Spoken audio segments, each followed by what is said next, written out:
genéricas y otras cosas que creo que son relevantes. Escogí, o voy a incluir tres textos de la bibliografía, que al final se los menciono para que tengan en cuenta cuáles son. Y bueno, poner sobre la mesa el concepto de biodiversidad, ¿no? Que es como un término a veces bastante sobreutilizado. Entonces, eh, bueno, pues para delimitar lo que puede ser el término biodiversidad. Estas son cosas muy sencillas, espero que les sirva, pero voy a pasar rápido por acá porque es una presentación también que es reciclada de otra charla, entonces pues de pronto hay cosas que no necesitamos ver tan a fondo. Pero sí, el término biodiversidad pues se refiere básicamente como a toda la variabilidad en las formas de vida que existen en el planeta. Y es importante del término saber que no solo comprende la diversidad, la variación entre especies, sino que existe diferentes tipos de biodiversidad. Entonces se habla principalmente de una diversidad intraespecífica, que es digamos la diversidad genética, aquella diversidad que hay entre individuos de la misma especie. Entonces, los humanos, por el hecho de ser humanos, no todos tenemos la misma carga genética, sino que hay una diversidad genética que varía de individuo a individuo, ¿no? Luego está,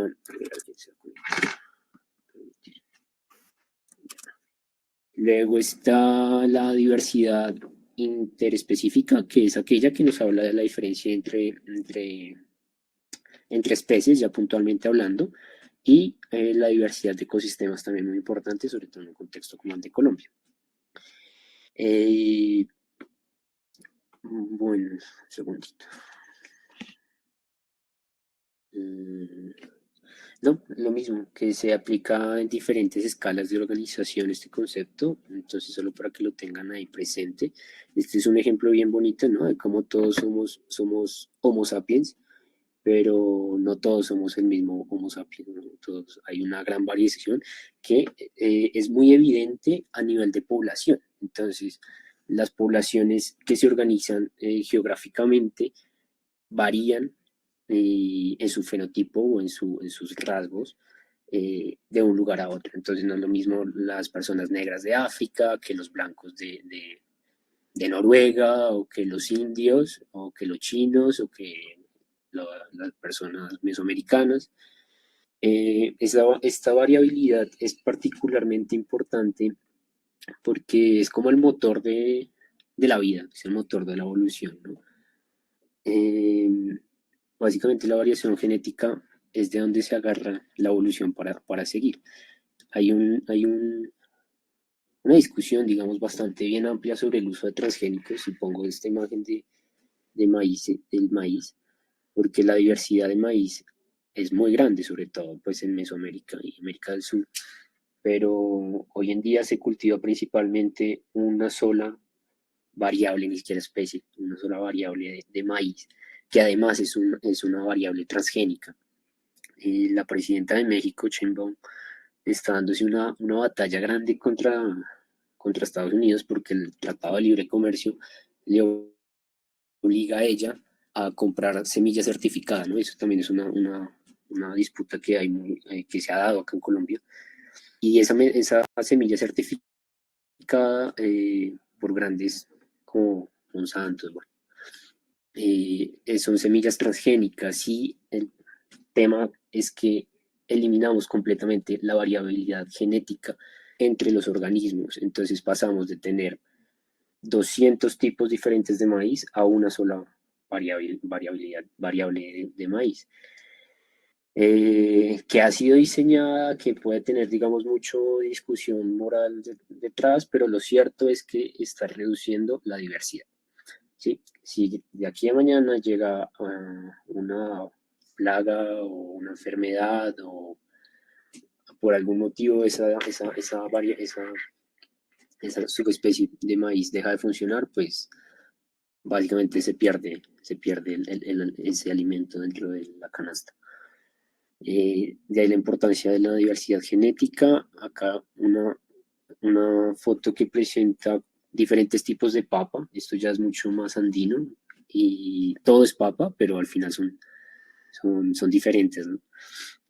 Pasa lo mismo con los perros. Es chistoso o es cuando menos particular imaginar que un chihuahua puede ser la misma especie que un San Bernardo, pero lo es. Y bueno, ahí existe o entran a jugar otros eh, asuntos de selección artificial, pero bueno, no vamos a detenernos ahí. Luego, pues está voy a pasar rápido por acá, la variación, la diversidad de especies, que ya es aquella que existe entre especies ya consolidadas. Entonces, pues esta es todos los tipos o especies de osos que pueden haber. Todos son osos, pero claramente no todos son los mismos osos. Eh, Importante decir que los organismos, pues como todos vimos en el colegio, se organizan jerárquicamente, o más bien el sistema de clasificación es jerárquico, ¿no? Existe pues un reino, luego los órdenes, las familias, las especies, todo eso nos está hablando de diversidad. Entonces, pues no solo tenemos diversidad dentro de los animales, que es el grupo más carismático con el que uno más podría tener relación, sino pues también está diversidad dentro de las plantas y eso es a lo que más nos acercamos. Y el resto, que es la mayor parte de especies, eh, es lo que más obviamos, ¿no? Que pues son los hongos, las bacterias, en fin. Ahí de hecho está como el grueso el número de especies. En cuanto a diversidad de ecosistemas, creo que es muy importante prestarle atención porque pues Colombia está ahí como punteando la lista de los países más diversos, ¿no? Eh, Nada, decir que existe infinidad, bueno, no infinidad, pero sí, creo que en Colombia hay unos 300 y tantos ecosistemas diferentes que cambian con su composición del suelo, la composición hídrica, de cobertura vegetal, eh, bueno, infinidad de factores que empiezan a jugar ahí. Una imagen muy pedagógica y muy rápida que nos habla de los niveles de organización. Recordar que pues está el individuo, el cual pertenece pues a una especie y a un grupo de individuos, va a conformar luego una población, para luego conformar una comunidad cuando ya son un grupo de especies diferentes, y cuando hay varias comunidades pues hablamos de un ecosistema, ¿no? Esto grosso modo y como una explicación muy escuelera, pero entrar en complejizar esos términos, pues también es hablar de las interacciones que hay entre estos individuos, que son básicamente lo que define la, pues cada uno de estos conceptos, ¿no? La interacción que hay entre comunidades, entre poblaciones, entre ecosistemas, para después formar el paisaje, el bioma. En fin, estoy seguro que cada uno de ustedes vio eso en el colegio. Y entonces la pregunta, pues, del millón, ¿no? Que es como el cliché que se repite una y otra vez. Como, ¿dónde está la mayor biodiversidad? ¿Dónde está el grueso de biodiversidad en el mundo? ¿Es verdad que Colombia es un país megadiverso? ¿Por qué se dice que Colombia es un país megadiverso? Siento que repetimos eso muy seguido y, y no hay como real conciencia de lo que puede llegar a significar. Mm, entonces entremos en cifras. Efectivamente, Colombia es el país, el segundo país más biodiverso del mundo, mm, solo detrás de Brasil. Eh, y podríamos decir que es el primer país más biodiverso del mundo en relación a su área. O sea, mayor biodiversidad por metro cuadrado, ¿no? Brasil está por encima, pero pues Brasil puede ser fácilmente 3 Colombias. También hay una disputa, digamos, con Ecuador. Ecuador es muy pequeñito, pero también tiene altísima biodiversidad. Entonces también ellos a veces dicen, no, que es el primer país por diversidad por metro cuadrado, pero bueno. El punto es que si no somos el primero, somos el segundo. Y quiero explicarles por qué. Entonces, Colombia, un país mega diverso, pues efectivamente tenemos 10% de la flora y fauna del planeta, el quinto en recursos naturales, bueno, así como datos cocteleros que hay ahí. También decirles que, bueno, esta presentación está un poquito desactualizada, es del 2020 si no estoy mal, pero a esa fecha se hablaba que en Colombia había entre 60.000 y 70.000 especies diferentes. Entonces es un número gruesísimo, y más si se compara con, pues, con países del norte global, ¿no? Hay un rumor que yo no sé qué tan cierto sea, pero a veces lo dicen por ahí, es como que un árbol del Amazonas tiene más diversidad dentro de él que a veces países como Noruega o Finlandia.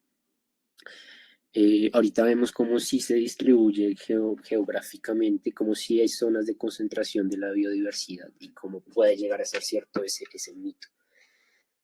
Eh, bueno, decir que somos catalogados o se considera Colombia como uno de los 17 países más megadiversos del planeta por la ONU, que no es cosa menor, y estos 17 planetas no, países de los que le hablo, acá solo me aparecen 10, albergan el 70% de la biodiversidad mundial y ocupa simplemente el 10% del territorio,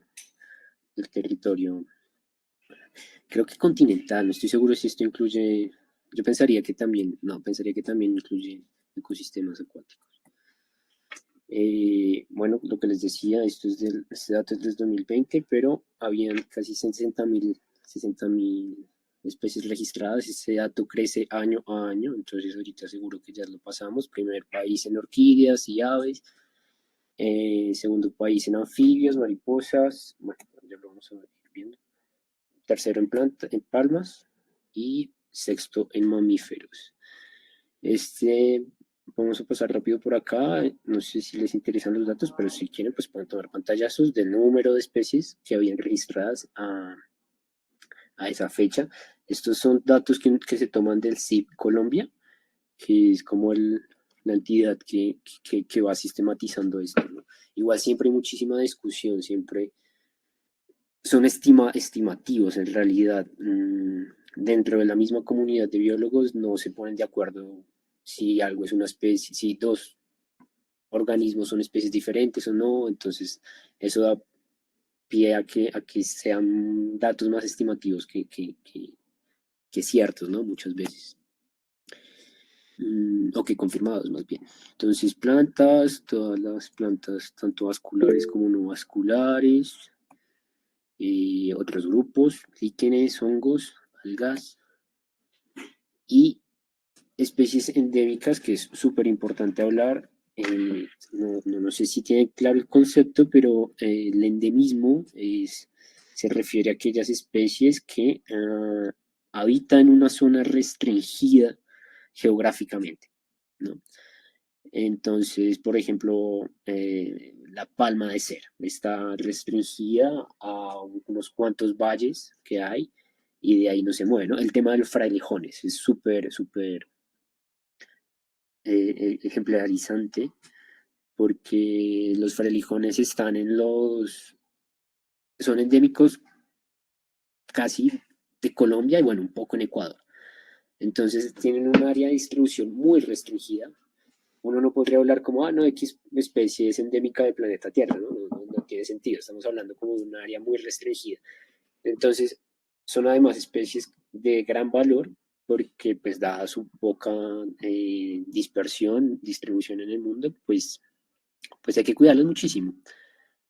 A veces que se pierdan no sé, en estos incendios en los que se pierden 100, 200 frailejones, a veces esa es la representación de la población y eso casi que termina conllevando a la especie a un vórtice de extinción, a una vía de extinción.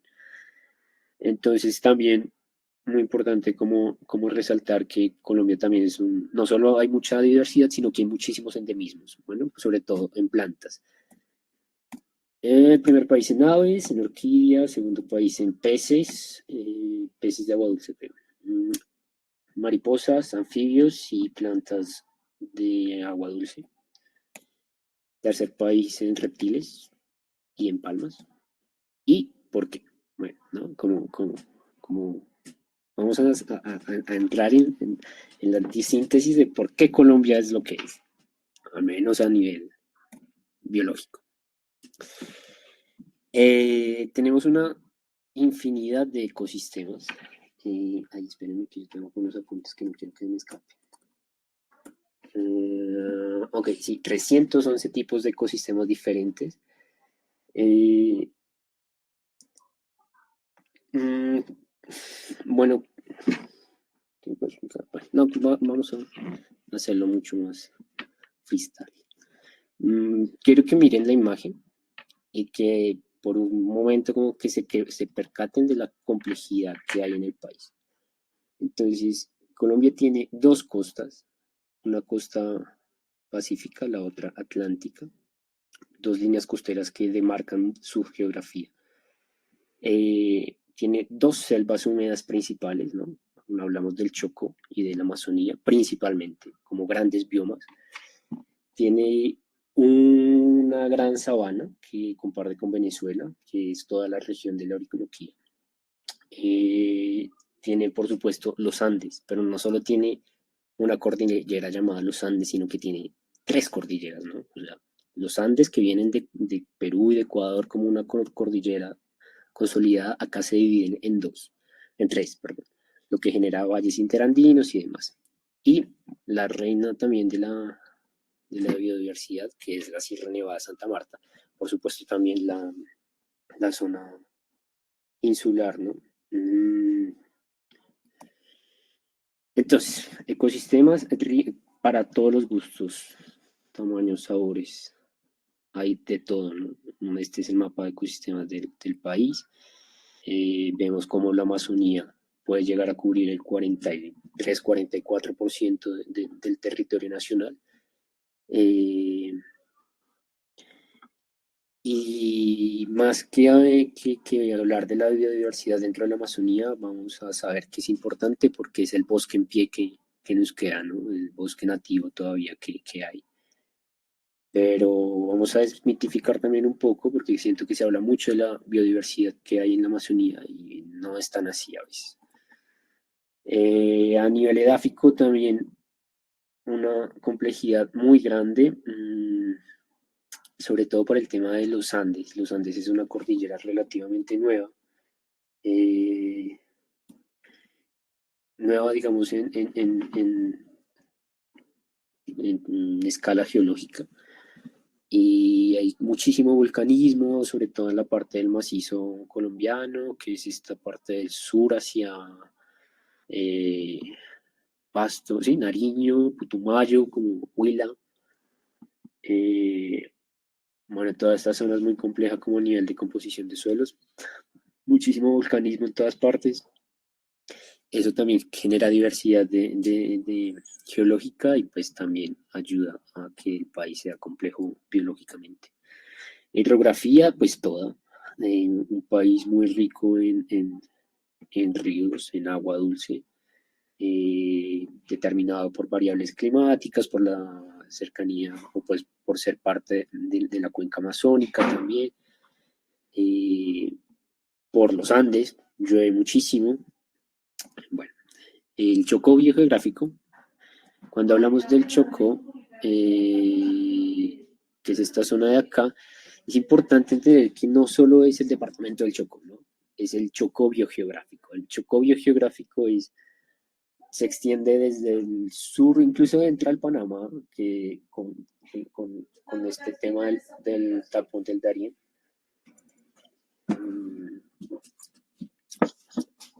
va hacia el sur por todo, pues el Chocó, Valle del Cauca, y llega hasta Ecuador, ¿no? Es una zona también muy compleja, de muchísima biodiversidad, muy, muy especial, y pues es la zona de mayor pluviosidad del mundo, es donde más llueve. Hay un pueblito, no recuerdo el nombre, que es como el que reporta los mayores índices de lluvia en el mundo. Entonces es muy especial. Les hablaba de la cordillera de los Andes, un sistema montañoso muy joven, también muy complejo, que está todavía en crecimiento. Eh, pero bueno, también eso determina nuestra diversidad de ecosistemas y de pronto ahorita lo volvemos a mencionar. Este GIF es lindo porque muestra cómo se fue mostrando los Andes a medida que la placa tectónica no sé cómo se llama, es que venía del Pacífico, se inserta y levanta la cordillera, ¿no? Y en cuanto, bueno, entonces todo esto se divide en regiones biogeográficas, eh, y pues es lo que les hablaba ahorita, ¿no? Entonces tenemos el Chocó biogeográfico, el Caribe, la zona del Caribe, falta acá la zona insular, todo lo que son los Andes, la Orinoquía y el Amazonas. Y estos rosaditos es algo muy particular de lo que se habla muy poquito, pero es el escudo guyanés, ¿vale? No, tal vez no sea tan relevante o tan representativo en cuanto a diversidad como el número de especies, pero sí en cuanto a endemismos. Estos son los famosos tepuyes, ¿no? Son levantamientos rocosos, no hablamos de Chiviribequiete, todavía de la Marcarena, creo que hace parte de esta conformación. Sí, seguro que sí. De hecho, es esta parte de acá, la parte eh, como suroccidental del Guaviare, la Lindosa, la serranía de la Lindosa. Bueno, todos estos levantamientos rocosos que se erigen de la matriz del Amazonas, ¿no? Salen como grandes montañas.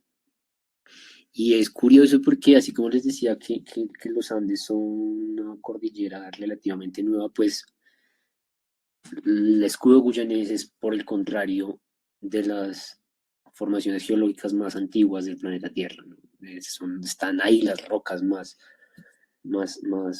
viejas.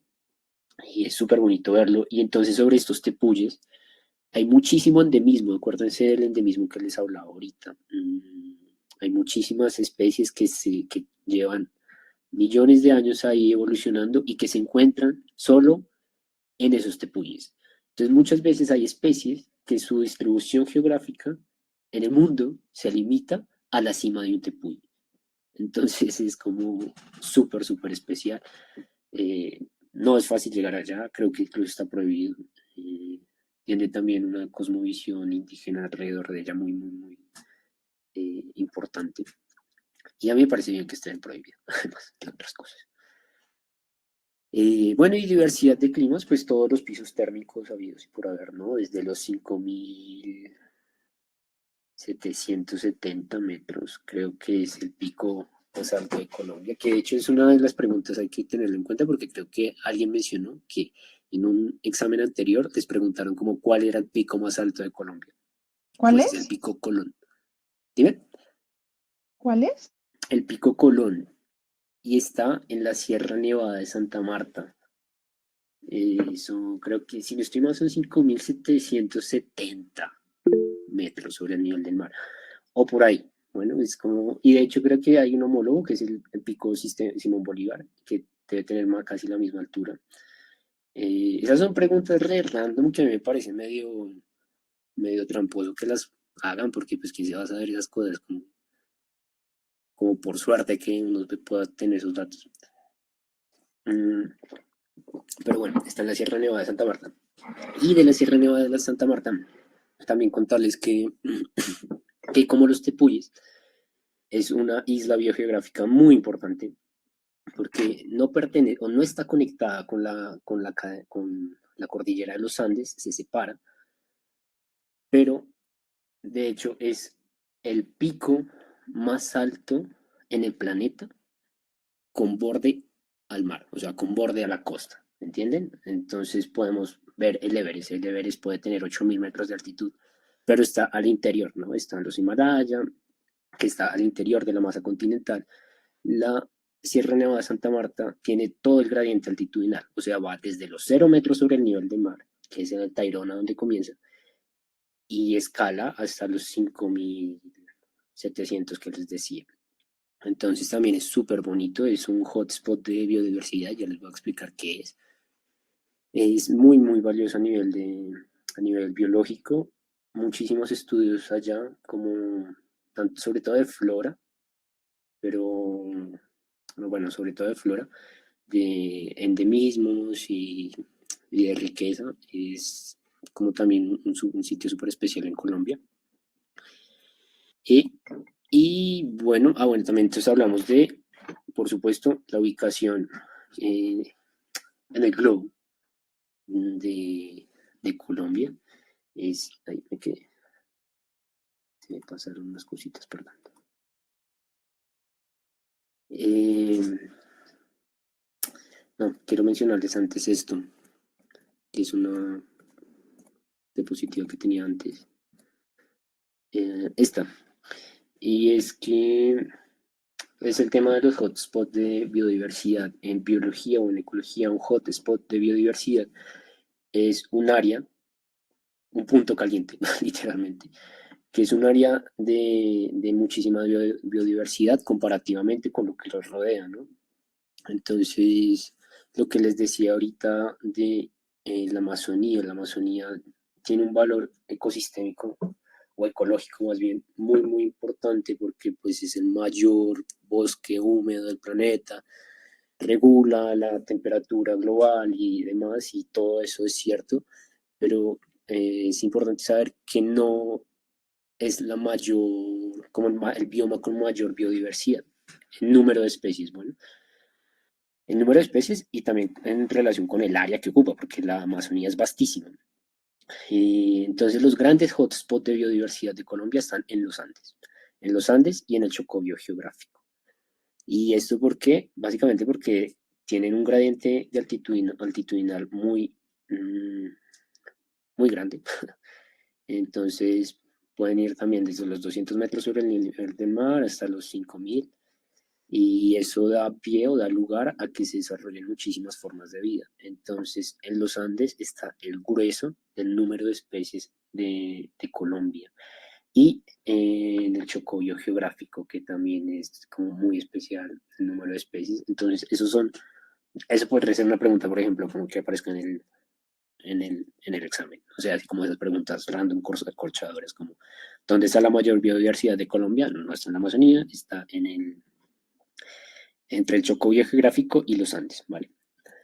Entonces les venía a hablar de la ubicación de Colombia, pues como todos saben, está en el Ecuador. Eso genera unos patrones de radiación solar a lo largo del año, que es más o menos siempre la misma. Eso genera una estabilidad térmica importante, que más adelante les voy a decir por qué. Eh, está además de eso, o sea, Colombia está en la esquina del movimiento, ¿sí? Como dicen, o sea, Colombia no solo está en el Ecuador, sino que además le alcanza a llegar o sea, está en el norte de la cordillera de los Andes, o sea, tiene como participación de esa gran cordillera, y además está en la esquina noroccidental de Sudamérica. Eso significa que conecta entre el norte de América y el sur. Y por consiguiente, uh, vamos a hablar del Istmo de Panamá. Por consiguiente, en historia geológica pues ha sido muy importante, ¿no? El Istmo no estuvo ahí siempre, se formó cuando las dos grandes masas continentales se juntaron, se estrellaron, y se formó un puente, bueno, primero estaba así, luego estaba así, tac, y ya, ahí se conectó. Se formó un puente entre el norte y el sur que permitió la migración de especies de norte a sur, de sur a norte, y Colombia ahí, ¿no? Como, lo que ahora llamamos Colombia ahí, ¿no? Como en el centro del intercambio biológico. Entonces, pues nada, así como mencionar que eso también ha sido muy relevante, como la posición, no solo es que esté en el Ecuador, sino que esté en Sudamérica, que esté ahí como en la conexión norte-sur. ¿Qué más decir de eso? Bueno, no, nada, también que no, el tema de la Amazonía es súper importante a nivel hídrico, sobre todo. Ustedes supongo que han escuchado hablar de los ríos voladores, ¿no? Que es la transpiración, la evapotranspiración, la llamamos, que generan los árboles de la Amazonía, que es altísimo. La transpiración que genera cada árbol es muy grande, muy, muy grande, y eso se eleva pues en el suelo, en el cielo, es arrastrado por las corrientes de aire. Cuando chocan esas corrientes de aire con la cordillera, pues precipita. Y eso hace que la pluviosidad pues, de las regiones pues, sea mayor. Entonces, pues bueno, nada, pasa de todo acá, ¿no? Y esta diapositiva me parece linda porque habla de la distribución de la biodiversidad en el globo terráqueo, ¿no? Entonces vemos como en Sudamérica se pone rojito, pero eso es solo para un grupo biológico, para vertebrados terrestres. Sin embargo, ese patrón se repite en plantas, en hongos, en muchos grupos biológicos se repite. Entonces, lo que les decía antes es que al norte la biodiversidad se va al suelo, se baja muchísimo, muchísimo, muchísimo. El tema de la radiación solar a lo largo del año pues determina muchísimo que puedan haber más o menos especies. Eh, y ya, bueno, sí, nada, mencionar eso. Compartimos esa franja ecuatorial con no solo pues con Ecuador o con Sudamérica, con Venezuela, que también es muy rico en especies, sino con todo África Central y el sudeste asiático.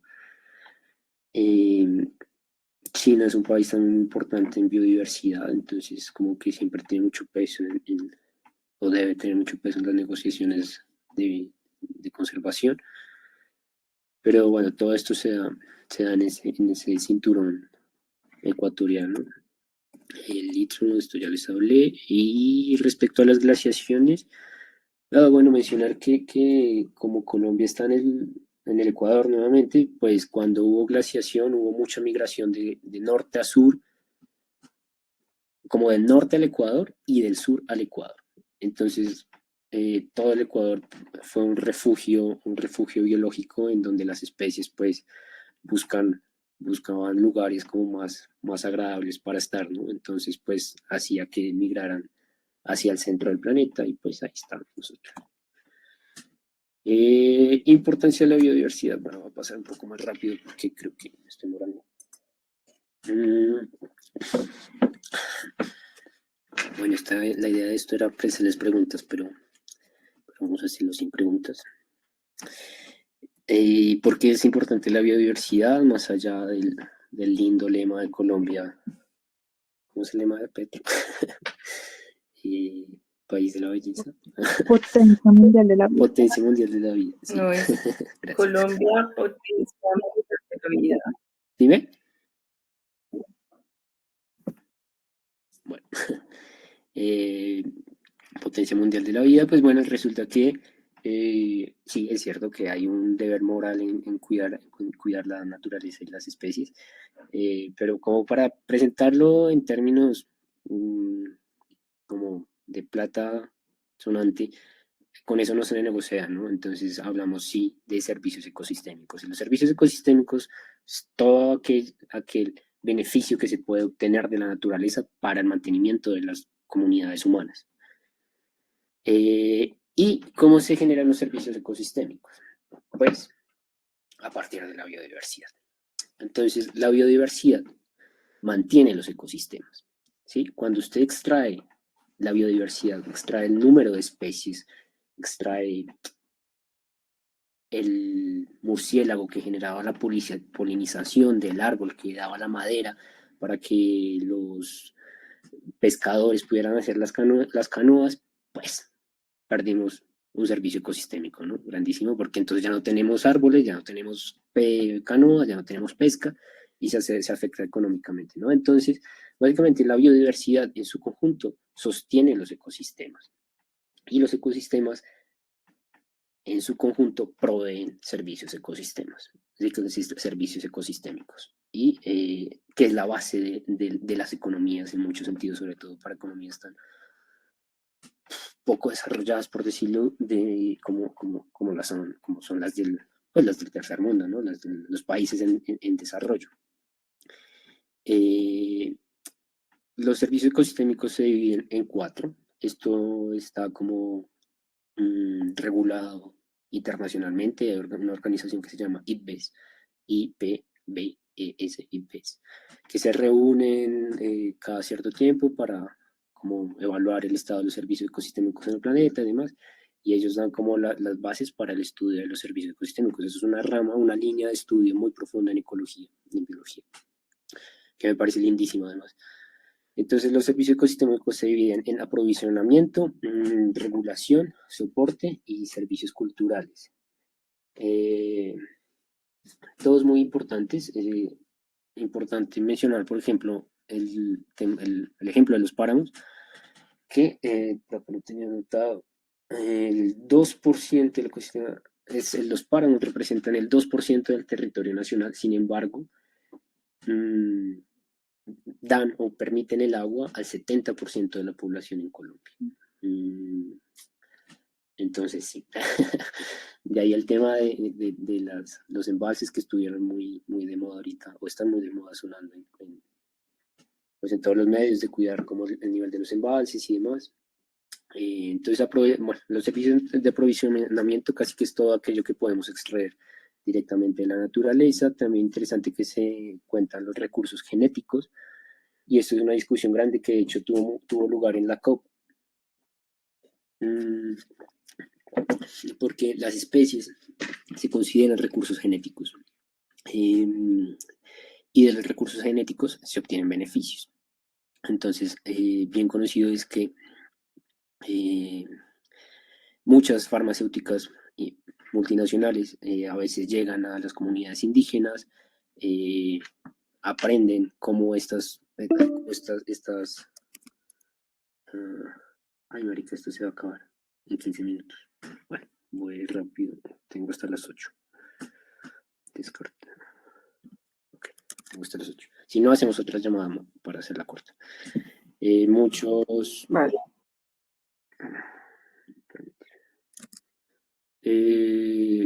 Muchas farmacéuticas llegan a las comunidades indígenas, aprenden el uso que hacen las comunidades indígenas de las plantas, y a partir de eso sintetizan moléculas. Y esas moléculas después las privatizan, las convierten en medicamentos y las comercializan. Y lo que está pasando, o que pasa como patrón general, es que a las comunidades no les llegan beneficios, no les llegan reconocimientos, no les llega, sí, sobre todo eso mueve muchísima plata. Entonces fue un tema de discusión en la COP, que la COP16 tuvo en Cali. Bueno, servicios de regulación climática que son un poco más, de regulación que son un poco más abstractos, pero pues los bosques regulan el clima, impiden que hayan pandemias, ¿no? Hubo un ejemplo, al menos una discusión de si el COVID-19 salió a partir de la sobreexplotación de recursos. Y es cierto que desde que se extraen recursos como de manera ingente, de manera irracional, el número de enfermedades se ha disparado, de enfermedades como epidémicas. Regulación hídrica, eventos extremos, bueno, en fin, estos son como cosas en las que de pronto pueden andar, pero me parece importante que sepan qué es los servicios ecosistémicos, saber que somos potencia en biodiversidad y por ende somos potencia en servicios ecosistémicos que se pueden vender, se pueden capitalizar, ¿sí? Los servicios culturales pues está más asociado a la posibilidad de aprender, a la espiritualidad que representa para las comunidades raizales o comunidades locales, la recreación, el turismo, el disfrute estético. Y bueno, esto es un poquito de lo mismo. Decir cómo la biodiversidad es un nivel, de sus diferentes niveles, genera esos recursos. Entonces, lo que les decía, los genes están generando recursos genéticos y están generando materia prima. Las especies están generando, al nivel de diversidad de especies, está generando pues polinización, control biológico, productos químicos, en fin. Y los ecosistemas están generando regulación climática, reciclaje de nutrientes, recreación cultural. Entonces, toda la biodiversidad en todos sus niveles, en todas sus escalas, está generando unos servicios a las sociedades. Y pérdida de biodiversidad. Este está chévere. Recuerden que esta presentación es del 2020 y entonces está desactualizada. Y entonces lo que nos dice la UICN es que hay más de 32.000 especies, para el 2019, 32.000 especies en peligro de extinción, es decir, categorizadas en los diferentes niveles de peligro de la... Este es como el organismo, de hecho ahorita se les voy a mostrar, voy a hablar un poquito porque hay un texto de esta organización que está en la bibliografía, entonces también es importante conocerla. Pero bueno, por ahora quédense con que para el 2019 habían 32.000 especies en peligro de extinción según este organismo. En Colombia, 1.302 amenazadas. ¿Cuántas especies son objeto de 3.500 son objeto de comercio? Y este es un problema súper importante en Colombia, que son las especies invasoras, que reducen muchísimo la biodiversidad. Entonces, constantemente nos estamos encontrando con estos noticias catastróficas y catastrofistas de cómo todo está colapsando y todo está yéndose a la mierda. Entonces, y es verdad, pues un poco sí es verdad.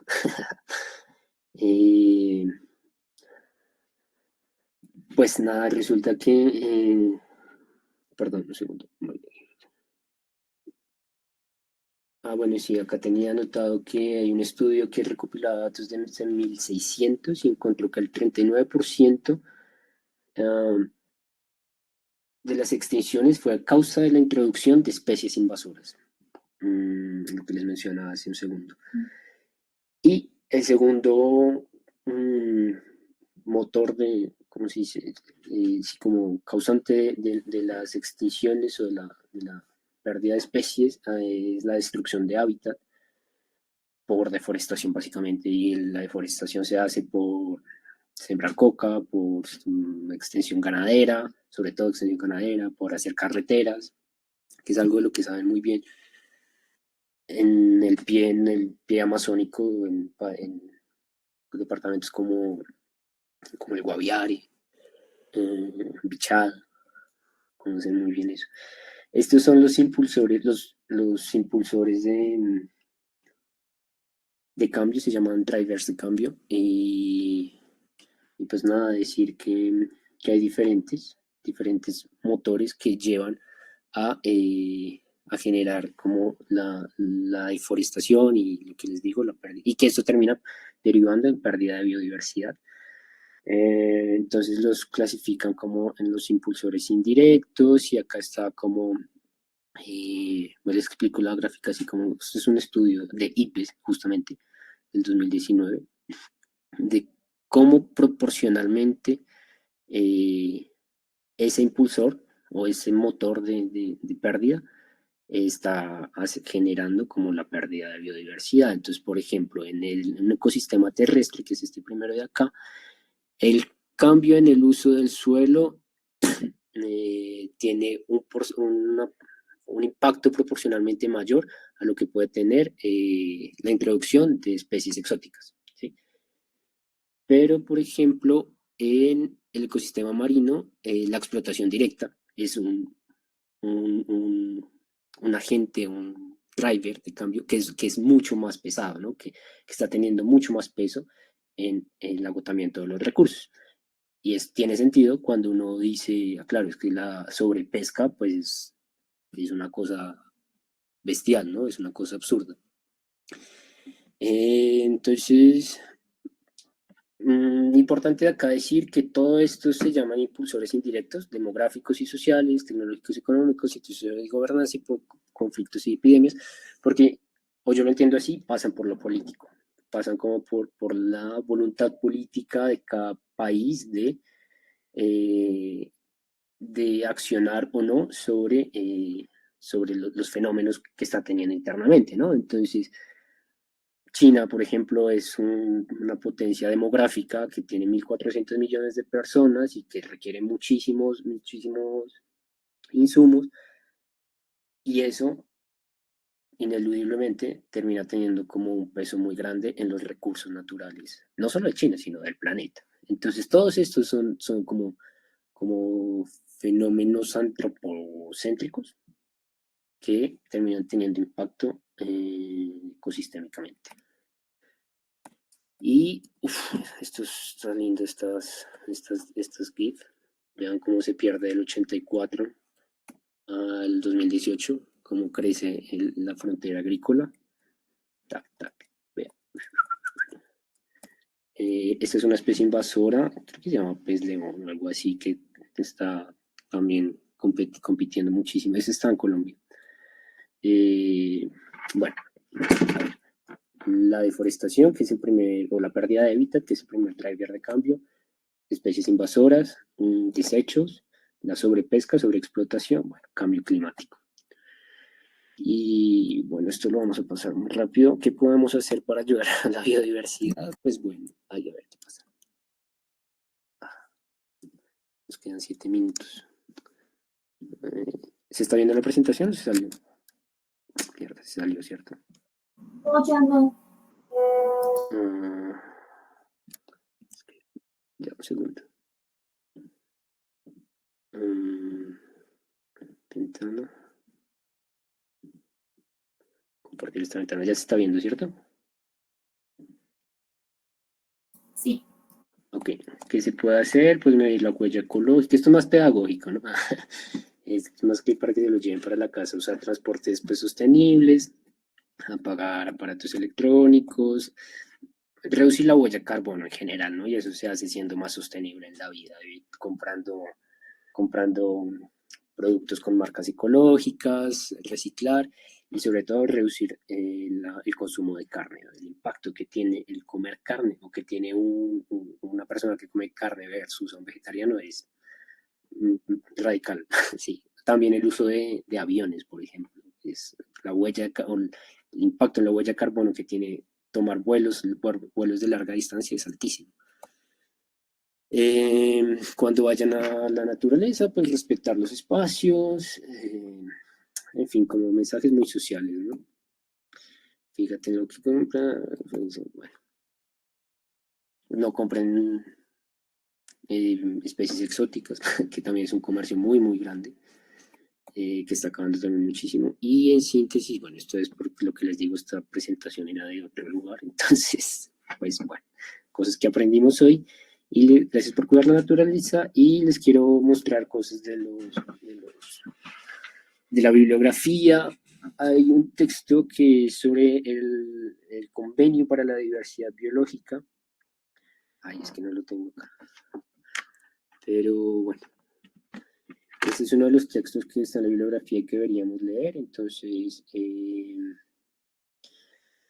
la Convención para la Diversidad Biológica se creó bajo mandato de la ONU, como en el 80 y pico, y básicamente fue como una primera señal de alerta, ¿no? Como decir, mierda, algo está pasando como a nivel climático, entonces necesitamos como organizarnos para eso.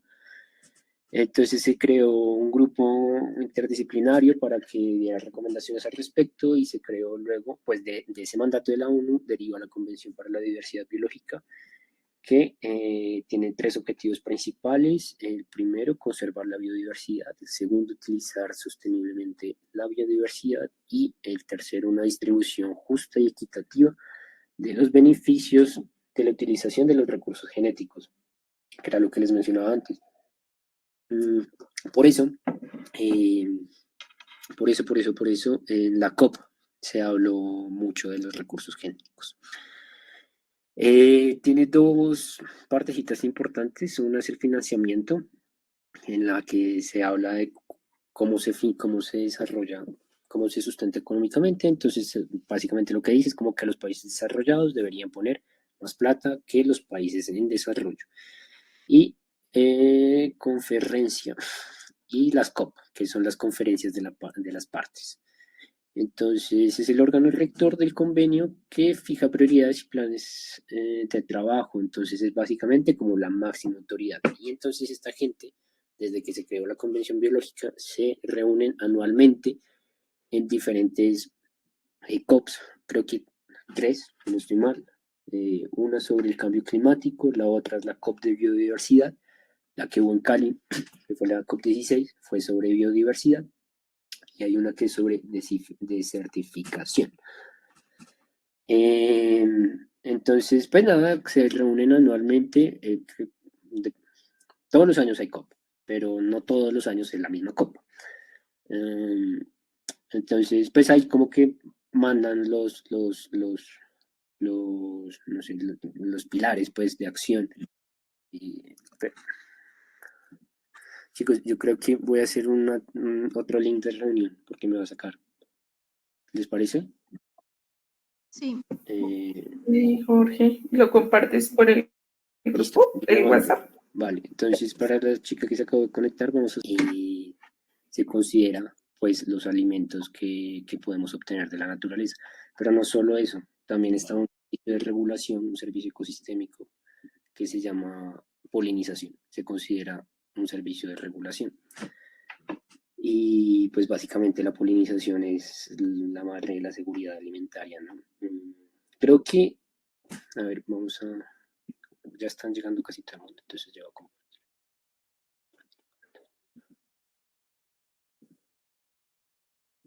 Ok, ahí se ve, chicos. Sí. Permitir. Me preguntaba, no vi tu nombre, perdóname, pero me preguntabas si había relación entre la biodiversidad y la seguridad alimentaria. Entonces hay una relación directa, que quede claro ¿dónde está el diagrama? Este diagrama en el que la biodiversidad soporta los ecosistemas y los ecosistemas soportan los servicios ecosistémicos. Luego, la seguridad alimentaria está determinada por la capacidad de acceso a los alimentos, ¿no? Y eso es un servicio que es TACA, básicamente, de hecho está escrito, ¿no? Alimento. Es un servicio de aprovisionamiento y pues nada, creo que la seguridad alimentaria se puede abordar desde muchos vértices de esta teoría. Entonces, uno es pues tener acceso a las plantas que nos están alimentando. Otro es tener la posibilidad de la polinización, ¿no? Que es el servicio ecosistémico de polinización. Dos, el acceso a los recursos genéticos. Entonces, lo que les contaba al principio de la charla,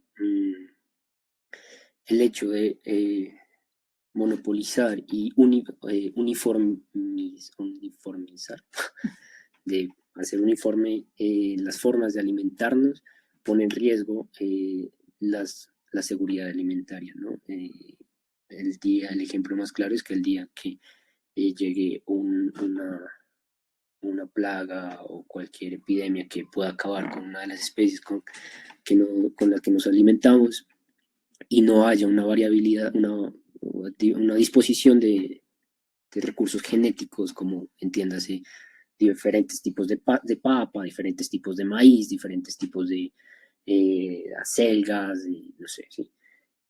Eso pone en riesgo ¿no? la seguridad alimentaria.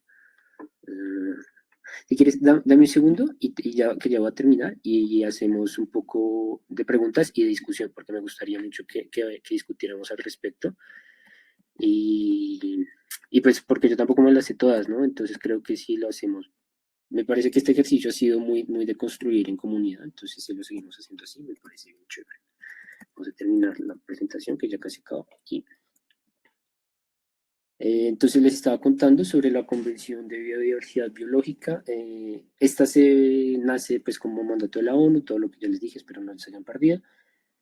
Y decir que fue ratificada en Río 92 en una asamblea de la ONU sobre medio ambiente y desarrollo sostenible. Y funciona con base en las COP. Las COP es fundamental. Y ahora, entonces, quiero que vean qué pasó en la COP 15. En la COP 15 se adopta el Marco Mundial de Biodiversidad de Kunming-Montreal. Ese es el otro texto que tenemos pendiente de, que también está listado en la bibliografía. Entonces, pues, antes de este marco, existían las metas de Aichi. Las metas de Aichi, pues fue porque se reunieron en Aichi, que creo que fue en Japón, y fueron unas metas que no sirvieron para nada, o sea, se las pasaron por el orto literalmente, porque eran como unas metas de conservación y para evitar el cambio climático, y estaban dadas a 2020, creo que era 2010-2020, y no se cumplieron. No, siento que, de hecho ahorita hablaba de eso, el tema con estos tratados es que no existen mecanismos de coacción, ¿no? Con mecanismos que obliguen a los países a cumplirlos. Entonces pasan cosas como esto, como que los países dicen sí, vamos a hacerlo, y al final no terminan haciéndolo por los compromisos que asumen y no se cumplen las metas. Entonces después del fracaso de las metas de Aichi, viene este marco mundial de biodiversidad de Kunming-Montreal y pues nada, se da como también como, como en alerta, ¿no? Como una alarma pues, pucha, ya tenemos que hacer algo. Entonces pues se propone ese mecanismo para detener y revertir la pérdida de biodiversidad, la pérdida de naturaleza. Esto se centra en pérdida de biodiversidad, que recuerden que este documento está en la bibliografía, pero no lo lean todo porque yo prefiero como buscar un video o ver un resumen, porque ya es como artículo por artículo y bueno, no me hace sentido ver eso. Entonces, pues nada, pues saber que vamos como de mal en peor y entonces pues se generó este tratado para decir, no, está pasando todo muy mal, entonces vamos a hacer este acuerdo y este acuerdo se hace pues se propone unas metas para el 2030 como unas metas de emergencia y luego otras a mediano plazo, vamos a decir, para el 2050. Recuerden que en la Convención de París, en el Tratado de París, como que las partes se comprometen a reducir pues a asumir las acciones necesarias para reducir el calentamiento global a 1,5 grados como máximo, ¿no? Veía hoy, mientras preparaba esto, que como de seguir como vamos, para el 2100, pues va a subir entre 4 y 5 grados la temperatura. Entonces, pues el de París, el Tratado este de París, lo que dice es como, bueno, quedémonos en 1,5 grados que es sostenible. Entonces, bueno, este es una diapositiva de resumen que dice cómo surgió esto. Me parece importante tenerlo en la cabeza porque se resume, ¿no? La ONU, la Mesa de Medio Ambiente de la ONU,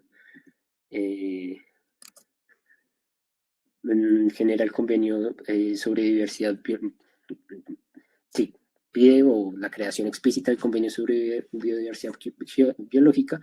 Este se estructura a partir de las COP y las COP crean el marco mundial para la biodiversidad y bueno, etc.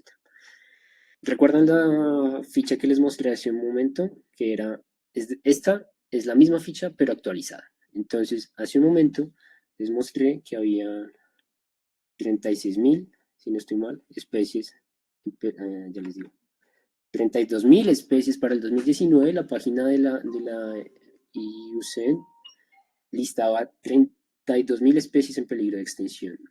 A esta mañana ya hay 46.300. Eso en 6 años, 5 años. Y bueno, este es un ejercicio muy bonito que creo que solo está en Colombia, o bueno, puede ser que esté en otros lugares, pero conozco el ejemplo de Colombia, Es que el Ministerio de Ambiente ha sacado los libros rojos de las especies en peligro, ¿no? Entonces está el libro rojo de las especies de peces marinos, de peces de agua dulce, de orquídeas, de especies maderables.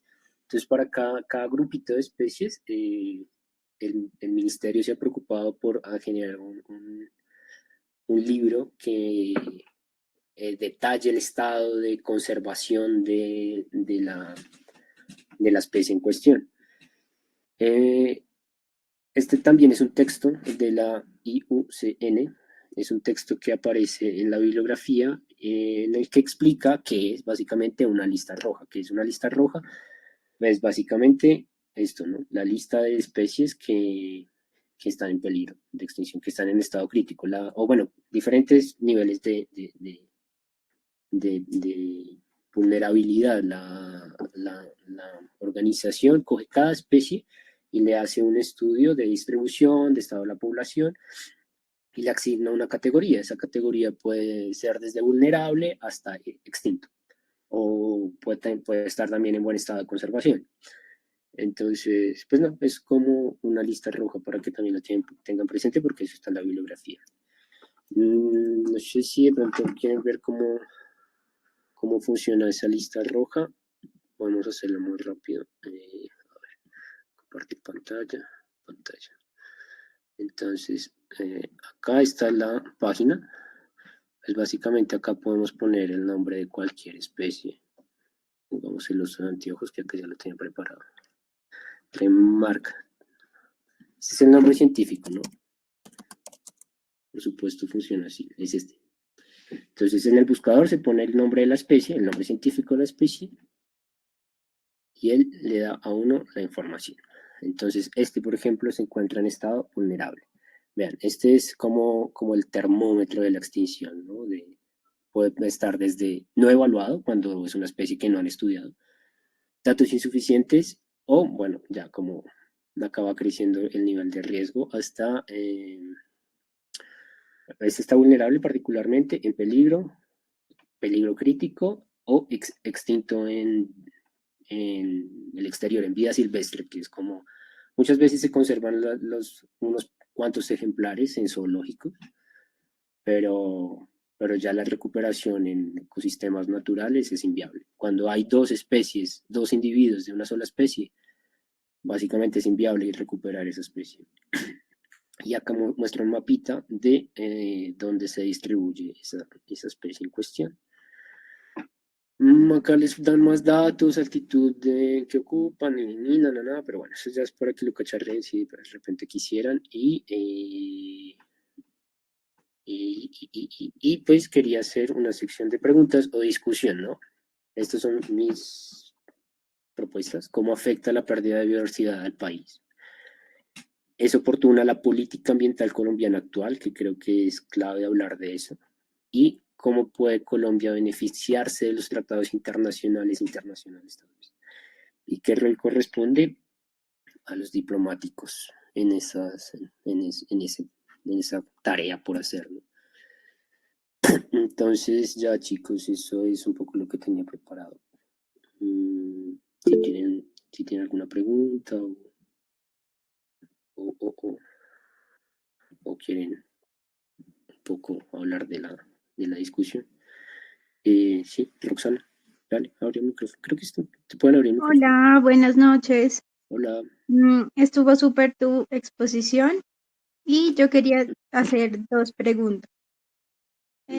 Sobre la COP16, ya nos dieron también una clase aquí en la Sí. academia y quisiera saber desde tu perspectiva cuáles serían los puntos que son difíciles de alcanzar o lograr, pues de lo que tú tengas conocimiento, porque dijiste que de la COP15 muchos de esos como Sí, logros o metas que querían no se lograron, ¿cierto? sí.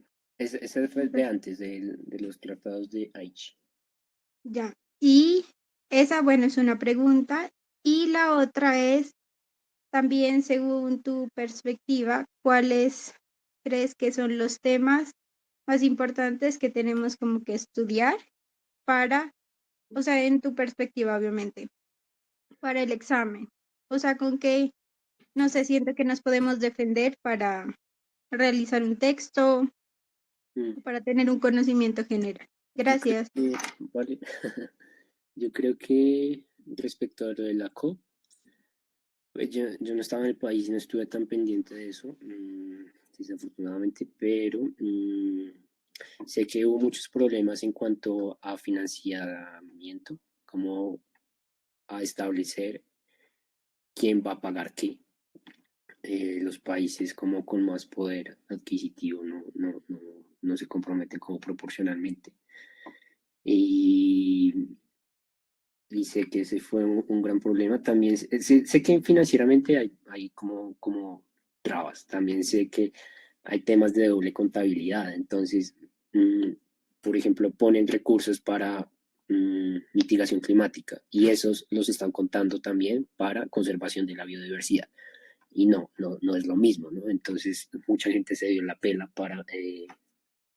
como para que se unifiquen, ¿no? Para que se unifiquen y manejen la misma información. Yo creo que como, no sé si sea como un poco ambiguo, pero yo creo que el problema sigue estando como en los compromisos energéticos de las grandes potencias. Yo creo que Estados Unidos, por ejemplo, tiene ahorita una política muy clara de explotación de recursos petroleros. Y escuchaba yo en un podcast algo que me parece interesante y es que Estados Unidos tiene claro que la batalla por, por, por los coches eléctricos, por los carros eléctricos, la perdió hace rato con China. Entonces ahorita lo que le queda a Estados Unidos es colgarse de los recursos petroleros, porque básicamente en la carrera por el desarrollo de energías alternativas va quedado. Entonces yo creo que esas grandes potencias no están dispuestas a bajarse de, de su calidad de vida, ni, ni de su poder adquisitivo, y mucho menos como desescalar, ¿no? Desescalar esos crecimientos que hay económicos y yo creo que así es muy difícil, yo realmente creo que así es muy difícil cumplir como los objetivos de desarrollo sostenible. Yo me acuerdo que la anterior ministra de Minas habló de algo muy polémico en su momento y fue el decrecimiento de las economías, ¿no? Ella planteó sobre la mesa algo que en ese momento pareció ridículo y que la gente se burló mucho y en clase decíamos, pues no está, o sea, claramente uno no va a decir eso allá frente a todos los grandes políticos del planeta, como sin anestesia, pues, pero realmente el decrecimiento es una cosa que está de lo que se habla en las academias, en la academia, pues, y que yo creo que es como lo único que puede como mitigar un poco el tema del cambio climático, realmente que, y de crecimiento no es como entrar en la pobreza, de crecimiento es un crecimiento más justo de las economías, ¿no? Parejo, uno que pronto se ralentice el PIB, el crecimiento del PIB anual de las grandes potencias y se acelere el de los países en desarrollo que recuerden, igual es súper desproporcional como decir que ahora los países en vías de desarrollo tienen que asumir como el esfuerzo de la conservación, porque, eh, porque en realidad son el norte global el que históricamente ha sacado provecho de extraer recursos fósiles, de generar gases invernadero. Básicamente, alguien decía como básicamente el desarrollo de las grandes potencias se dio sobre los hombros de la contaminación. Y hoy se dice como, bueno, entonces pues todos tenemos que poner de nuestra parte, ¿no? Cuando unos ya son ricos y otros siguen siendo pobres, todos tenemos que poner de nuestra parte para, para, para mejorar ese tema. Entonces yo creo que es un tema ahí de justicia ambiental, un tema de justicia ambiental, que siento que no hay voluntad política para hacerlo, pero no creo que no que por eso se tenga que dejar de, de hacer cosas al respecto. Y respecto a lo de que podíamos leer, pues no, o sea, yo quería meter más textos de la bibliografía, pero la verdad no me alcanzó el tiempo. Entonces estos 3 textos yo creo que ya es un resumen que podemos tener, que más o menos aborda lo que es cada texto. Pero hay otros dos textos sobre medio ambiente. Uno es el Ministerio de Ambiente, es el número 67 en nuestro Excel. Y el otro es el número 88. Yo creo que vale la pena. Yo creo que hay que basarse en la bibliografía. Entonces yo creo que, pues, si ya miramos estos que pasamos, estos textos que yo les expuse, pues pegarle la ojeada a los otros textos que faltan, diría yo. Y ya, no sé si quieren de pronto. Alguien me tenía levantada la mano, perdón. Gracias. Mariana, no, vale, con mucho gusto, gracias a ti por estar. Mariana.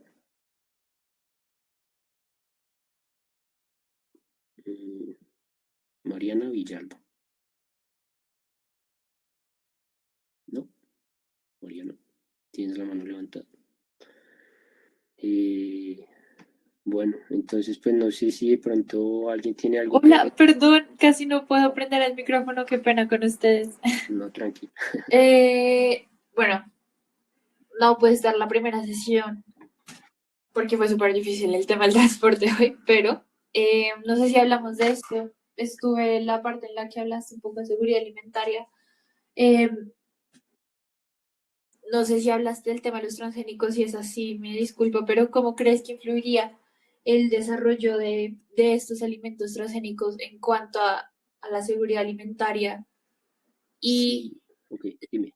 la segunda pregunta que tengo es, ahora que hablaste con Roxana un poco del decrecimiento de las economías, yo soy economista, y me surge la pregunta de no solamente como el decrecimiento que hablamos, como de, tengamos un PIB más pequeño, o tengamos menos petróleo, sino que ahora hablamos también de un decrecimiento demográfico. No sé ese tema como del decrecimiento demográfico si influye o si se ha estudiado en alguna medida sobre el tema de conservación de la biodiversidad, si tienes conocimiento de esto. No sé mucho, pues te puedo decir lo que sé como medio intuitivamente o de lo que he visto por ahí. Es que a veces parece como una dualidad, ¿no? O se habla de economía o se habla de medio ambiente. Pareciera que no es como sostenible las dos cosas. De Yo acuerdo. sé que el decrecimiento económico plantea unos retos, el decrecimiento demográfico, perdón, plantea unos retos económicos grandísimos. No es fácil sostener, y lo están viviendo ahora países europeos, particularmente Uruguay también, que tiene la pirámide poblacional invertida, ¿no? Que son más los viejos que los jóvenes. Y eso genera casi que pobreza para muchos de ellos. Entonces sí que el decrecimiento demográfico plantea retos económicos muy grandes. Creo que ahorita la gente se está planteando pues el desarrollo sostenible, el tema de las energías alternativas, de cómo yo siento que se está buscando globalmente como un punto de equilibrio entre economía y medio ambiente y conservación, pero siento que ya pasó el momento para encontrar ese punto de equilibrio, ¿no? Ya pasó ese momento en el que podíamos llegar a ser sostenibles, porque ya va muy avanzado el tema climático, y ya es algo que empezamos a sentir. Y dos, no, se me olvidó dos. Siento que sí, no, básicamente siento que hay una dicotomía ahí. Yo creo que apostarle al desarrollo sostenible, a las energías alternativas, hablándolo macroeconómicamente, ¿no? Porque también, pues, cada uno puede ser sostenible desde su forma de vivir. Yo les hablaba de dejar de comer carne, por ejemplo, yo no lo hago, no estoy moralmente aprobado en hablar de eso, pero sí está demostrado que dejar de comer carne reduce la huella ecológica. Está demostrado que no viajar tanto en avión, sino, por ejemplo, en tren, en barco, reduce la huella ecológica. Entonces, Okay. desde lo individual, creo que hay cosas que se pueden hacer. Desde lo macroeconómico, creo que, pues, parce, apoyar empresas que trabajen por la sostenibilidad, en pro de esta sostenibilidad. Además que ahorita la sostenibilidad ya no solo es un discurso políticamente correcto, sino un discurso económicamente viable, ¿no? O sea, está moviendo muchísima plata el desarrollo de los carros eléctricos en China, está moviendo muchísima plata. De acuerdo. Entonces creo que se puede ver desde ahí. Sí, no, te lo preguntaba porque pues yo del tema no sé mucho, yo sé pues del tema de conservación y este tema de desarrollo sostenible, básicamente lo que me enseñaron en el colegio y lo que uno veía en ese momento era como, no, este tema sobre una sobrepoblación, ¿no? Como que el mundo estaba densamente poblado y demás, pero veo que ahora eso como que se ha invertido y pues no sé qué tantos efectos tenga, pero vale, muchas gracias, Jorge. No, a ti muchas gracias. Respecto a los transgénicos, para hablarlo rápidamente, si lo tocamos, yo creo que el principal problema de eso es un tema de soberanía alimentaria, de cómo el uso, o sea, se da el uso de los recursos genéticos que históricamente pertenecen a las comunidades. Y cuando hablo de comunidades, no hablo simplemente de indígenas por allá en el Amazonas, hablo de que nosotros somos las comunidades. Entonces considero que hay un aprovechamiento de las multinacionales en monopolizar esos recursos genéticos y tocábamos el tema de cómo la presidenta de México se está dando una pelea grande para poder seguir cultivando maíz no transgénico en México. Y nada, pues el otro problema, claro que para mí, digamos que hay muchos mitos respecto a los transgénicos, de si nos hacen bien, si nos hacen mal. Yo creo que hay posiciones de todo, ¿no? Yo tenía un profesor que defendía mucho y decía, parce, eso es la solución al hambre del mundo. Hay otros más hippies que decían, no, pero nos está causando cáncer, que no sé qué. Pero objetivamente, o más bien en un punto más ecológico, pienso que el hecho de unificar o uniformizar, no sé si dice así, las especies que utilizamos nos pone en un riesgo, de seguridad muy grande. Porque, como les decía, siento que si llega una pandemia, si llega una epidemia, si llega una plaga, y no hay variación genética, no hay variabilidad genética dentro de esos alimentos, básicamente no vamos a tener que escoger, no vamos a tener cómo comer, ¿no? Lo que permite la variabilidad genética de las especies es que da muchas opciones para adaptarse a, ¿no? Entonces a veces si llega una plaga que se come la hoja porque la hoja tiene determinada clorofila, pues de repente tenemos otra especie que tiene otro tipo de clorofila y no es susceptible a esa plaga. Entonces, listo, migramos de una especie a la otra especie y nos alimentamos de la otra especie. Eso es lo que permite la diversidad genética, ¿no? En términos de usabilidad para los humanos. Entonces, sí me parece un riesgo grandísimo como esa necesidad de unificar, de uniformizar todo. Uniformar creo que es el verbo. Y unido a la pregunta que hacía Diego, de por qué en los humanos se habla de, que creo que lo podemos unir, porque también es de diversidad genética, porque en los humanos no se habla de raza. Esto puede ser un preámbulo hacia un tema étnico que es de mi interés. Porque no existe tal cosa, porque, bueno, a ver, eso es la información que yo tengo, ¿no? Porque biológicamente no existe tal cosa, no existen las razas. En los perros hay razas y en algunos animales domésticos, pero son animales que han pasado por selección artificial, ¿no? Que es la famosa selección en la que interviene el humano para generar diversidad en los animales. A nivel biológico las razas en realidad no existen. Se puede decir que existen subespecies. Se puede decir que por ejemplo, una población de una especie de frailejones era una sola población y se vio dividida por un río de repente. Y entonces cada pequeña población empezó a evolucionar por separado. Y con el tiempo empezaron a tener diferencias entre una y otra. Entonces ya se pueden hablar de subespecies, pero no de razas. Sí, es como, creo que es más un concepto como, no sé, como muy cultural. Y en los humanos, pues definitivamente todos somos la misma especie. Los humanos, de hecho, eso es un discurso que se ha prestado mucho, que se prestó mucho para la discriminación en la Primera y Segunda Guerra Mundial, decir que unos son superiores a los otros, ¿no? En realidad todos son Homo sapiens, todos somos la misma especie. Y existe variabilidad genética interna entre los individuos, entre las poblaciones, pero no se puede decir que uno es diferente del otro. Siento biológicamente, y lo digo biológicamente porque es lo que podría hablar, estaría mal decir que un humano es de una raza o de otra raza. Siento que culturalmente juzgarlo como negativo es porque ya tiene un contexto racista, ¿no? Que viene de ahí la palabra además. Entonces, como discriminatorio. A ver, dices, en humanos tenemos diversidad fenotípica. Claro, diversidad fenotípica que nace de la diversidad genética, ¿no?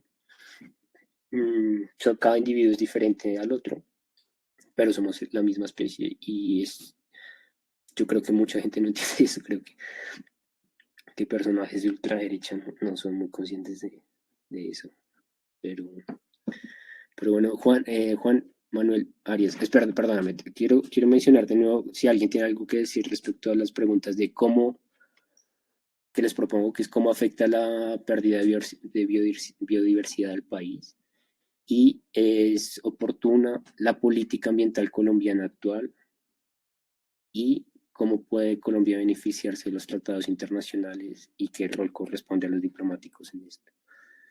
Dime, Juan. Hola Jorge, muchas gracias. Pues por la exposición, por todo, pues por sacar el tiempo, todo. Muchas gracias por eso, te lo agradezco. Yo formulé durante la charla varias preguntas, así como las que tú formulaste al final de tus diapositivas. Sí. Son 5. Ok. ¿Quieres que de pronto pues, te formulo y tú... Pues como quieras, pues, hagámoslo un diálogo, ¿no? También si Sí, alguien sí, así me tiene algo que decir encantaría. al respecto, adelante. No, Claro. perdón, voy a ir por el Yo te cargador, yo te espero estoy un escuchando. minutico, sí, en lo que vos volvás. Dime, te estoy escuchando. Bueno, listo. Ok, la primera pregunta es un caso hipotético. Digamos que a usted llega, por ejemplo, no sé, un gobernador o un alcalde cualquiera y te dice que necesita una asesoría para combatir el tráfico de especies en Colombia. Sí. ¿Cuáles deberían ser las prioridades que debería tener la gobernación, el alcalde, que debería tener en cuenta en el ámbito medioambiental para reducir como su impacto ecológico y preservar las especies? Ok, como en lo pragmático, como en lo... Sí, pues bullet points, así, puntos clave. Como, sí, haga esto, esto y esto, pero pues, o sea, 1, 2, 3 cositas apenas, como lo más básico, lo esencial. Ok, creo que está corchadora. Así son las otras. Sí, así puede ser el examen. Respecto a reducir el tráfico de especies, ¿dicen? Sí, o combatirlo, sí, lo mismo. Pues yo creo que, Ale, si tienes algo que decir al respecto, dale de una. Yo lo digo muy rápido, a ver, yo creo que yo por mi formación creo mucho en el trabajo comunitario, ¿no? Entonces creo que uno es la concientización, creo que las campañas ayudan muchísimo. Pero dos, creo que también me preocuparía por saber por qué está generándose ese tráfico de especies, ¿no? Yo pensaría que lo primero es que es una necesidad económica y pues ahí sí como dicen, cuando el personaje no tiene que comer, pues no se va a preocupar por conservación ni por nada, ¿no? Lo primero es poner un plato de comida sobre la mesa. Entonces creo que abordaría ese tema desde unas soluciones económicas. Creo que vale la pena planteárselo desde la empleabilidad, desde los ingresos que están teniendo las comunidades, como hacer un diagnóstico económico de por qué por qué se está dando ese tráfico de especies. Y lo coercitivo, yo creo que lo punitivo también tiene que tener cabida, ¿no? Creo que también debe haber un espacio. Es que creo que por enfocarse en lo punitivo, en lo policial, no va a resolver el problema de fondo. Creo que más bien serían las dos primeras cosas, pero igual sí creo que lo punitivo debe estar de presente ahí. Perfecto. ¿Qué tiene para decir a nuestra compañera? No, disculpa, yo solo le quería preguntar a Jorge que si estos alimentos transgénicos, bueno, genéticamente alterados, pueden tener un riesgo de producir cáncer en los seres humanos, solo quería saber eso. Pues lo que te digo, hay una discusión grande de eso. Em, yo tenía un profe, el profe de hecho que me daba genética, de manera genetista, y los defendía capa y espada. Él decía, y es verdad, los alimentos que son genéticamente modificados han ofrecido muchas soluciones, sobre todo para lugares donde es difícil producir alimentos, pero, pero científicamente también empiezan a salir papers en los que dicen que sí, que efectivamente tienen otro tipo de consecuencias sobre la salud. Yo creo que eso no está lo suficientemente validado hasta ahora. Pero eso es lo que yo pienso hasta ahora, ¿no? Es que también siento que es muy fácil como ponerse en una posición medio hippie y decir, no, nada de transgénicos. Pues no, en la medida que sean necesarios, creo que hay poblaciones que realmente necesitan los transgénicos.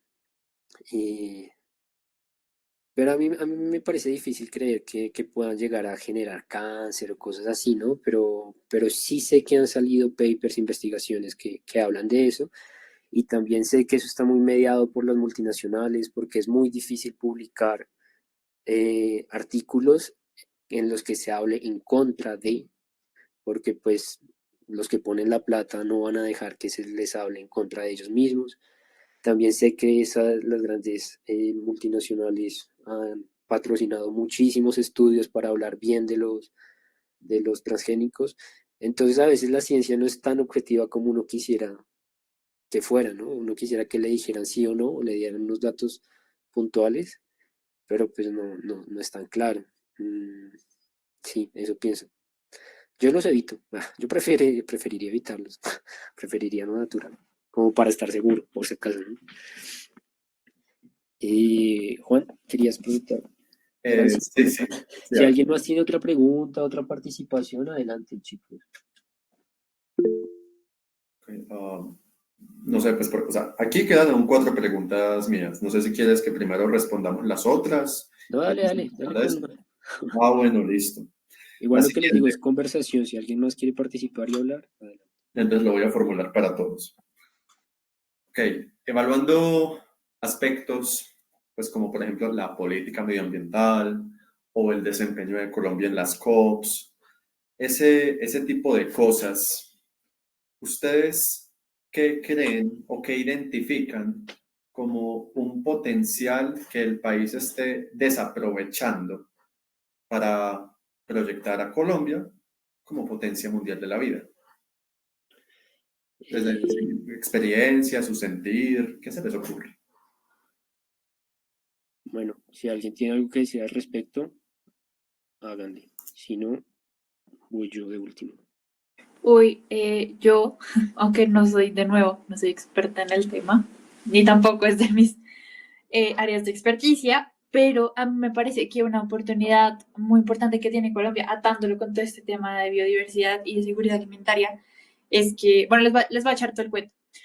Yo tenía un novio en la universidad que el papá trabajaba en la Federación de Cafeteros y alguna vez me contaban que existe en Finlandia, si no estoy mal, bueno, era un país nórdico, un depósito de semillas que es usado como en estos casos donde se están como por extinguir o temas donde es muy como serio em, y no se puede producir más una semilla.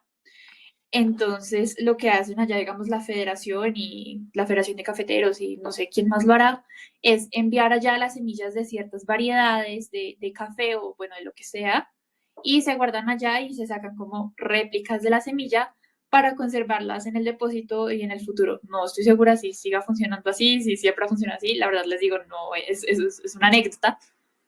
Para mí me parece que una de las cosas que puede como, bueno, sí, en Noruega, en un país nórdico, Pero me parece que una de las cosas que podría aprovechar Colombia, de nuevo pues atándolo con todo este tema de seguridad alimentaria, es aprovechar como este tipo de oportunidades de cooperación para mejorar la calidad de los alimentos y de las semillas que utilizamos,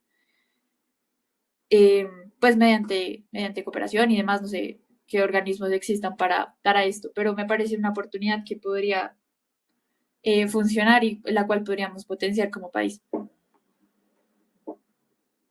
Sí, yo creo que sumándole a eso, eh, creo que hay muchos recursos genéticos que Colombia tiene por ofrecer, pero creo que eso tiene que ir acompañado de soberanía y sobre soberanía genética, que no se habla mucho de eso, pero sí creo que esos recursos genéticos que existen en Colombia debería ser de los colombianos, ¿no? Y debería haber una patente de uso sobre eso que le permita a Colombia pues tener un beneficio social al respecto.